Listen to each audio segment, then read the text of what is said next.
你有冇試過覺得肚餓好辛苦？其實呢種飢餓感，可能正正係你身體最深層嘅智慧啟動緊。我哋一直誤解咗肚餓，佢唔單止唔係壞事，仲可能係大自然賦予我哋嘅回春開關。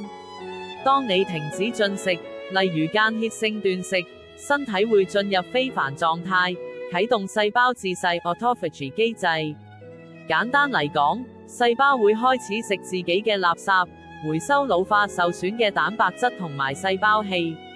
就好似細胞內部嘅終極大掃除，自我更新同修復，對細胞健康至關重要。呢個天然嘅自噬過程，俾科學家譽為延緩衰老嘅關鍵，有助於排毒、增強免疫力，甚至被研究證實有潛力預防癌症。